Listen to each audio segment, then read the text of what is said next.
Welcome to the Sola Network Leaders Podcast, where we amplify the voices of pastors and ministry leaders shaping a gospel future for the emerging generation of Asian Americans and beyond. We hope you enjoy hearing different perspectives from various ministry leaders throughout the U.S.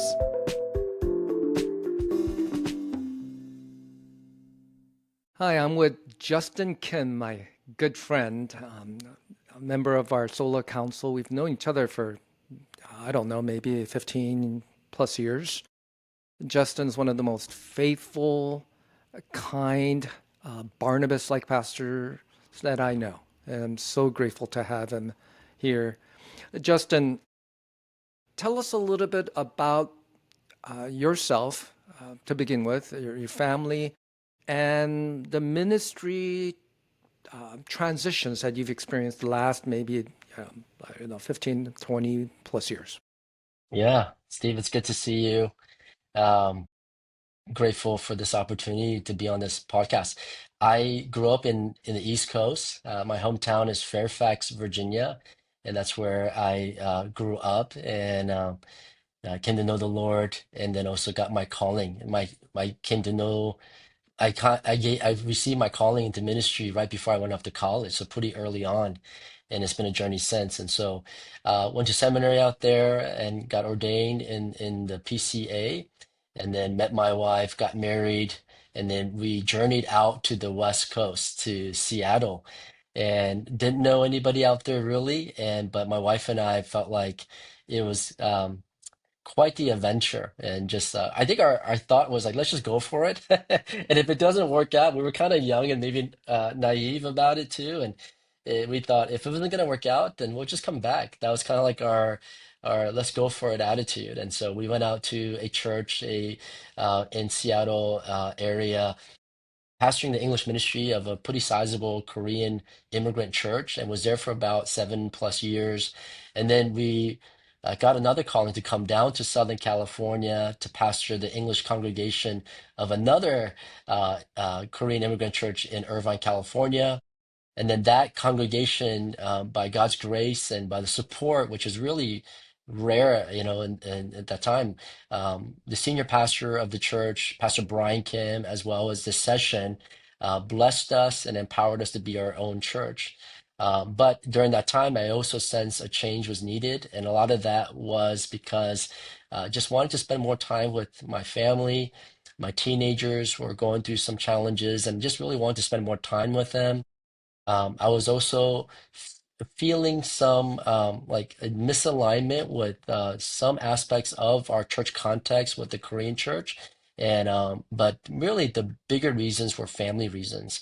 And so we made a very um, life-changing decision to move out of that church, which we love very much. And we made the move to go back to Seattle, and landed at a very white majority cultural church. It's like, and we did that intentionally. We went to a church that was very different from any church that we've ever been a part of, and looking for a role that was also very different. And so we went to a church called Doxa Church in Redmond, Washington. And so we were there for not even quite 2 years, maybe like 22 months total, and it was a wonderful experience. It was hard at times for the family and I.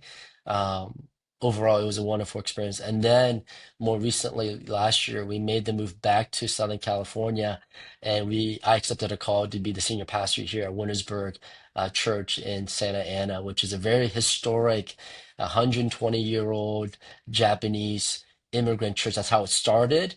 But now today, I think it's becoming more and more multi-Asian.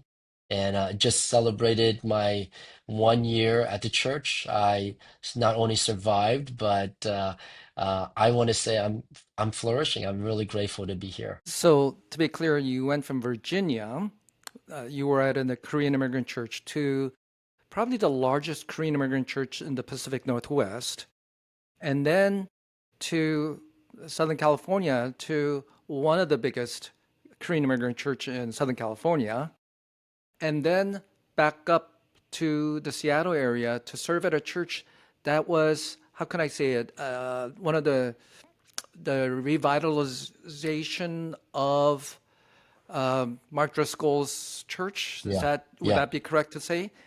yeah. And then you came back down to Southern California to pastor a Japanese heritage or historic Hmm. Japanese Hmm. American church Yeah. that's 120 plus years old. Is that correct? 120, we celebrate 120 years last year, right? So yeah, to this year would be 121st. And 1904 is when the church started as a mission and reaching Japanese immigrants in the Wintersburg area in Huntington Beach. And so, and then in the 1960s, they moved out to our current location, which is on the border of Garden Grove and Santa Ana. And so, yeah, it's there aren't many things that you can say that's 120 years, right? It's older than McDonald's, I think. It's older than Coca-Cola, I think, maybe. And so, but it's such a wonderful church. It's gone through its highs and lows, and I'm learning more and more about the history of this marvelous church. It's a great church, but they've also gone through some lean years and some tough years. And I came in where in a season where the church was going through some, difficulty. They had a hard time finding a senior pastor for a period of about 9 years, and within those 9 years, the church had experienced a lot of, just a lot of challenges, and so one reason or another, and so. Um, yeah, I felt calling to this church, and a lot of my well-meaning friends were uh, discouraging me at times to not go to this church. They wanted me, because of love, they wanted me to go to shepherd a healthy flock, not a flock that was very much broken. And some people might take issue to that word that this was a broken church, but I really think this church was not healthy in many respects. And so, but. Yeah, I just feel like this is where my personality, my giftings, my experiences, and just I just felt called. This was the church for us, for my family, and we're just really thrilled and happy to be here. It's interesting because a lot of people would struggle to find a position, even if they try. But for some reason, God's been very gracious to you in that every step of the way, I know that you've been recruited. You weren't sometimes even looking, and like Doxa would recruited you.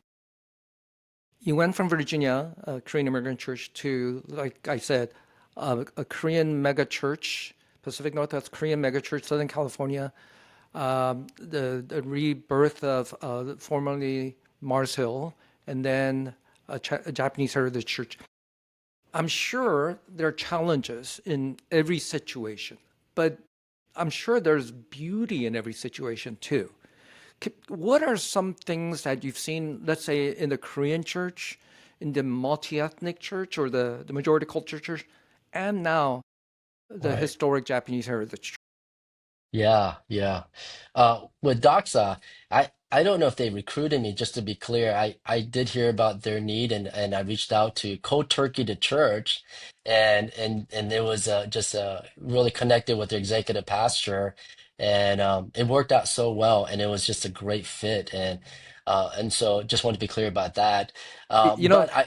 They love you because even after you left, they're inviting you back to celebrate for some reason. I don't know. Yeah, Doxa Church was an amazing experience. And Steve, I wasn't there very long, but I really believe that I made lifelong friends with the many of the people there at that church, and especially with their staff members. And I've learned so much. And everything I was hoping for in going to this new church was what I feel like I received. And us being there for 22 months wasn't really the plan. I actually thought maybe that was it. Like we could be there for the long haul. And I think sometimes the Lord unexpectedly just throws a curveball at us, right? And we were not expecting to leave so quickly. We had bought a house there too, and was willing to, be there long term. But it became very clear that after some time, the Lord was leading us out, and so. And I would say but I'm very thankful for all my experiences, with the Korean Immigrant Church. Um, when you're working with a traditional Korean immigrant church, what sticks out for me is like the things that are really positive. And for many years, I had just to be really vulnerable, I had real big issues with the Korean Immigrant Church, and at times had to go through counseling because of a lot of hurt that I received from the church. And like some of my maybe friends and colleagues, I there were moments where I just wanted to leave the Korean Immigrant Church. But then I think the Lord began to mature my heart a little bit and see the beauty of the immigrant church and not be ashamed that I'm from that environment. And I think about the strength of the immigrant church, like prayer. I think, like, I still think that, like, I don't know how to pray like my mom and dad does, right? And missions, like, I've never seen the church be mobilized for missions like the Korean Immigrant Church does. And maybe it's their wartime mentality, many of them, but they have this sacrificial lifestyle, and they work so hard as immigrants, and then they still go to Wednesday night service, and they still wake up early morning every single day to go to early morning prayer, and then they go to work, right? And so their sense of discipline, and it's just like the immigrant church, and I see it more as I reflect on it as I get older. I'm very thankful for what I've learned from my Korean immigrant experience and the senior pastors, and grateful for well, just their investment in me. When I think about the second gen English ministries, that was a different experience, and that's where I spend most of my experience. I learned a lot, and it was a sense of, like, we were all sort of closer in age. We're all mostly second generation, same stage. So I think it allowed for more commonality. We were more close knit in that way. There was this, like, we're all Korean American, and so we had shared experiences, and I think that allowed for us to have mutual understanding, and just so much easier for us to connect and do life together. And yeah, I just feel like there's some sense of excitement because we're like growing up now, and we're like branching out. There was like a movement in direction as second gen, and I've always sensed that, like, and it was just always trying to find a Korean church that would support that movement and that branching out. And sometimes I feel like they were like trying to hold us back, right? That was sort of the conflict and the tension that I felt, that they weren't allowing us to grow up, right? They're trying to control us and stuff. And so, but that's the second gen experience, and that's what I know best. And then going to a church like Doxa um, it was really different. I think, like, um, when you're the minority, and I think I was the only Asian American on staff for a bit, and it was just I don't know. I think it was hard at times to really feel a sense of belonging and things like that. But I really think that it was my own, like, that was me, not that wasn't them.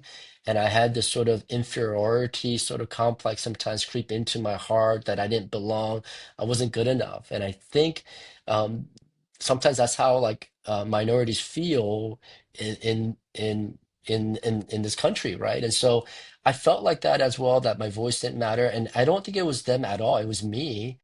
But the thing that I felt was that there was an incredible lot of freedom. Like, there was like no like, there was no sense of obligation. There was the people there operated in just so much grace and so much faith and freedom. It was a natural part of their spirituality in their life. And whereas I think I came from a shame-based culture, and maybe even like some pharisaical or like legalistic tendencies would keep creeping in, I didn't sense a lot of that from this majority white cultural church, right? So there's just sometimes I think there's so much freedom that I felt super uncomfortable at times, and so, but there was like no legalistic uh tendency. There was like no, like, less judgment for sure, and more liberty in this church. And so one of the things I really enjoyed about going to that church is that when I was part of a Korean church or English ministry of a Korean church, Asian American church, I felt like there's always like I was always um thinking twice about inviting people to our church if they were especially like non-Asian. And I would, like, whether it's neighbors or parents on my daughter softball teams and things, I would say, oh yeah, you should go to church. But I was always hesitant to say, come to my church. And I think it was just because, like, I didn't know how to tell them that, but most of the people you're going to see are Asian American, and I didn't know if they would be okay with that. And so, but when I was at Doxa, like I became the greatest evangelist for a while because it like nothing inhibited me. Like I just felt like, I would invite everybody I could to check out Doxa Church because, it just was, you know, uh, free to just invite them because that's the world that we live in, a majority culture world, same as a majority culture church that I was a part of and stuff. And so I think that's something in me that I have to kind of continually wrestle with. Why was I so hesitant and reserved and, even um, I don't know if shame is a word, but just sensitive about inviting people to my Asian American church. I feel less of that at Wintersburg.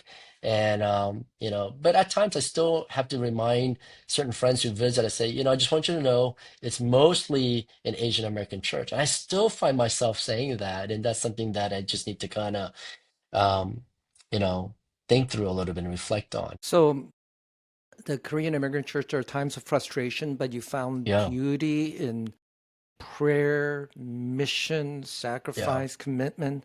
In the majority culture church that was Doxa, you Hmm. found yourself sometimes wrestling with the imposter syndrome, but at the Yeah. same time experiencing amazing liberty, both Mm, internally and externally, as you interface with yeah. the community, inviting them. Tell me one of the beauties that you've seen at Wintersburg, a historic Yeah. Japanese church. Yeah, Wintersburg is it's I shared a little bit earlier, just the church was it had gone through a season of struggle and that's how I came into this church. The context was really tough. But the church itself is such a beautiful church. It's historic, rich history. It is a church that has really genuinely a generational church. I love the seniors. We call them the seniors in our church, and they're folks that are in their way past 70. If you're 60 or early 70s, you're kind of young at our church. So I'm like a baby in diapers, right?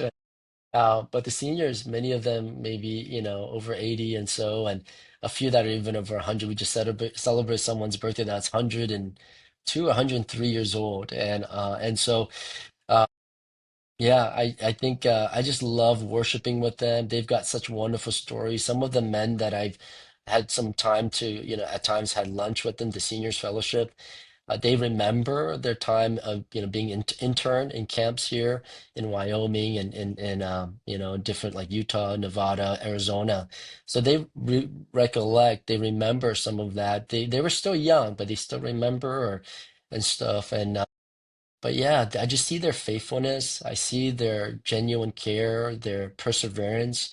And I think at our church, when if you were to ever visit Wintersburg, it's you do see just very much a multi-generational congregation. And I've never been a part of a church like that. And it's been such a joy. Our church is unique in that it has an influence of Hawaiian culture. A lot of the Japanese Americans were raised or they have some Hawaiian connection. And so we've got a powerful hula ministry, which I would not join because my hips will break and I want to be a blessing, not a burden. But our hula ministry is great. And we also have a Japanese immigrant, a Japanese speaking congregation called the Nichigo congregation that's a part of our church. And so they're growing. They're now close to 100 or are here even more than that, but they're growing. And our Japanese speaking Pastor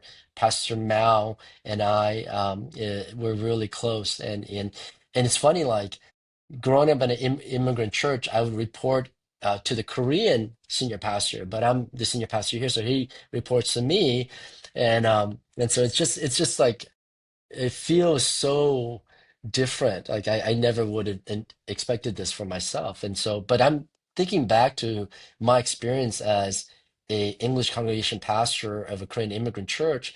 and how I felt and when the senior pastor made that decision or said that.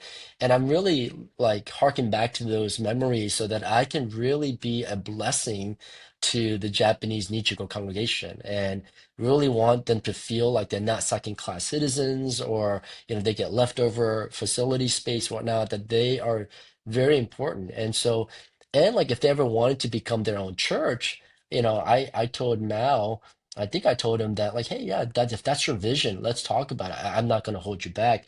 But yeah, so I feel like all of my experiences have led me to this now. And Steve, I've told you I would love to, Lord willing, finish here Yeah. and steward this role and then give it back to the church for the next pastor when my time is up, right? And so we also have a beautiful sports ministry and a beautiful gym, and that's another conversation for another day. But yeah, it's a Yeah, beautiful church. you do have a beautiful gym.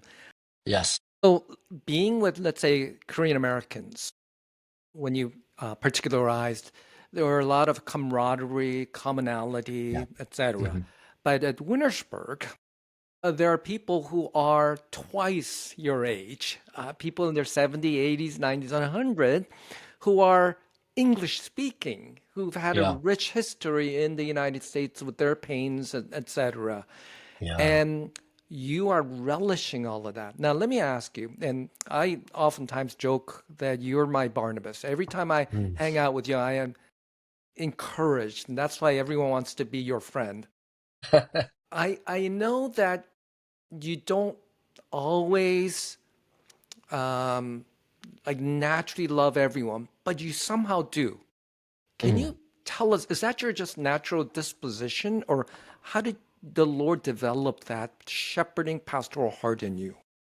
Yeah, I think that's just I'm thankful for the way God's wired me, and I know everybody's different, and this is the way the Lord's wired me. And I think I was always drawn to the character in the Bible named Barnabas, and to me, like he had he has such a significant role in kingdom expansion in Paul's ministry, right? Because it was Barnabas, the encourager. That wasn't even his real name. That was his nickname. I think his real name is Joseph, and but that was his nickname because that's what he was doing. He was the son of encouragement. He was an encourager, and he encouraged Paul. And I look at that, and there are moments in my life, and I think so much of our Christian life is just we need encouragement. We need to encourage each other. And especially in this day and culture, it's hard and difficult and challenging to be a Christian. And so I just feel like there are times when people have come around me and just encouraged me in various ways. And just wanted to do that. I think it began, Steve, though, with me. Um, it was first born out of like insecurity in my life, because the fear of man was really strong in my life. I was a people pleaser. I wanted to be liked, I wanted to be favored, and what better way to, than to do that than tickle people's ears, right? And speak nicely and kindly and encourage them. And as a Christian, we should do all of those things, but not out of a bad motivation. I think for many years it was my niceness, my encouragement was born out of insecurity, but and maybe even an idol of self-love to go even deeper into my heart. But I believe over the years, as I began to let the gospel penetrate my life, my heart, and I think the Lord genuinely has redeemed me in this area of my life, and I really feel like the gospel has really helped me to understand.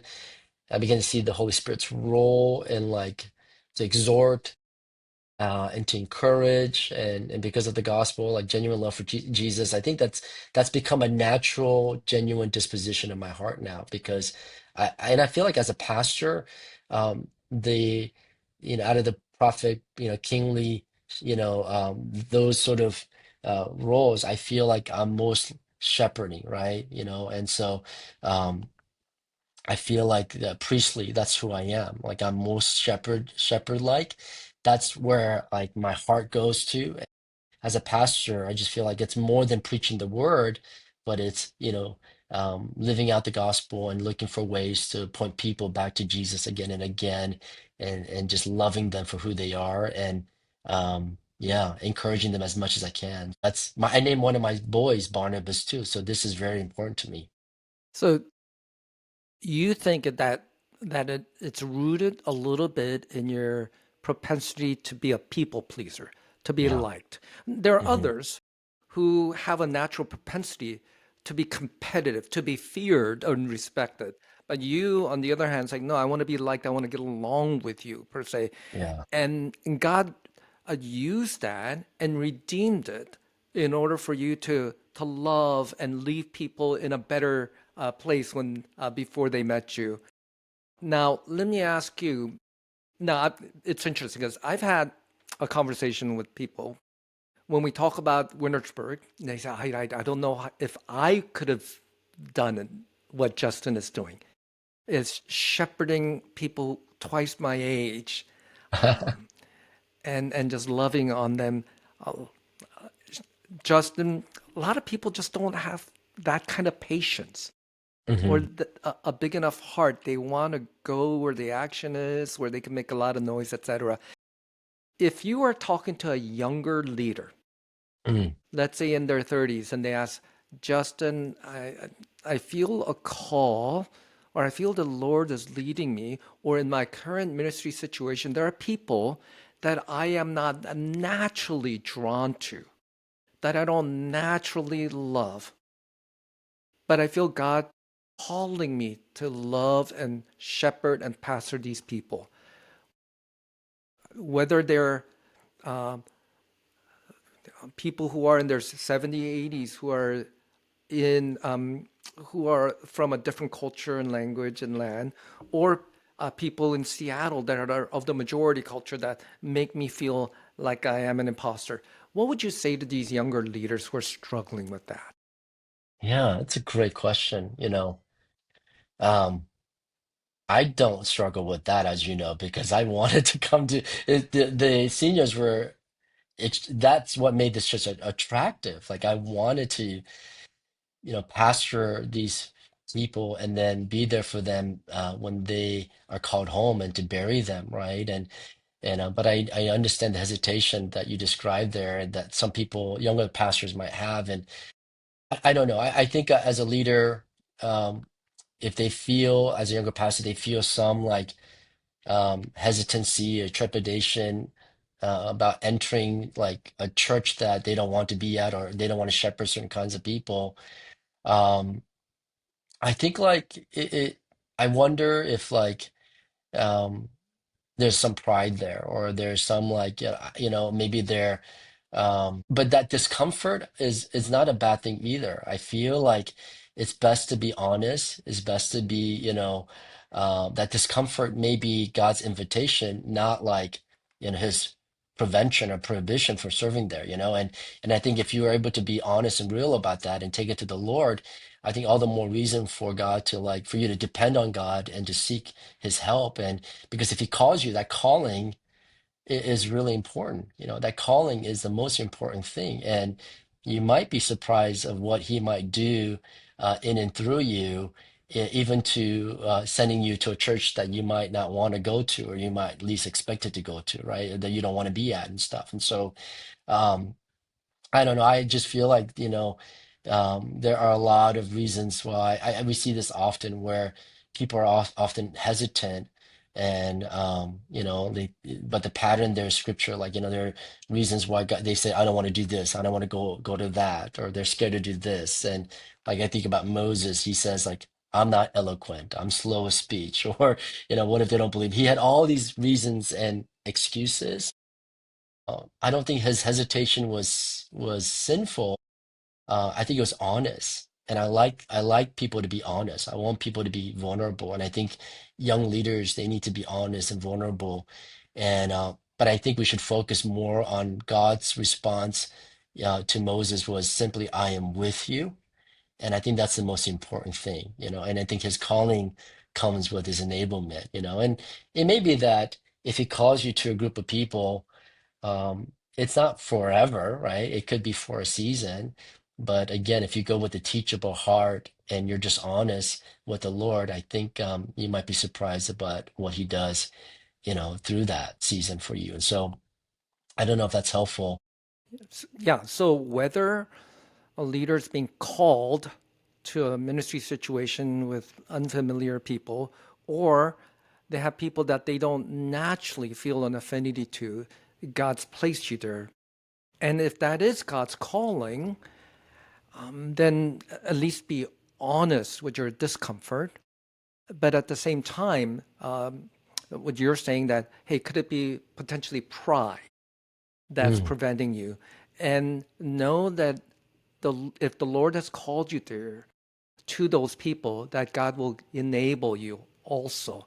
And as He enables you, that our hearts may turn, and that our hearts will reflect the heart of God for the people, whether it be the non-Asians or the people who are in the 80s and 90s, or mhm. whatever it may be. But that's Yeah. great.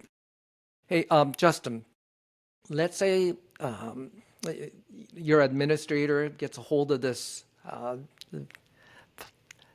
interview and says, "Hey, we love what you did, Pastor Justin. We want to show the last minute and a half of Mm, your interview on screen on Sunday for the Wintersburg family. mm. Look into the camera and give them a shout out." Hey, okay. Wintersburg, it is such an honor and a privilege for me to serve as your shepherd, your pastor.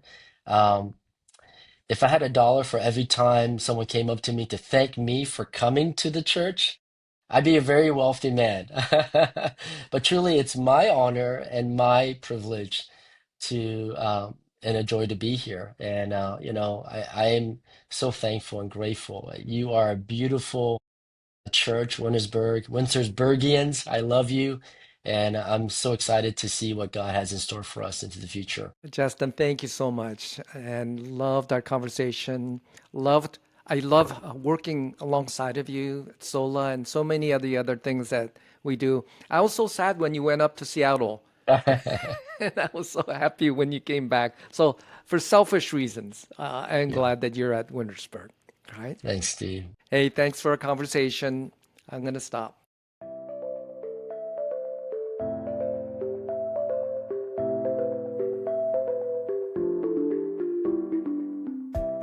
Thank you for joining us on this week's episode of the Sola Network Leaders Podcast. If you enjoyed this episode, please like and subscribe to our YouTube channel, give us a follow on Facebook or Instagram at Sola Network, or visit us at our website at www.sola.network.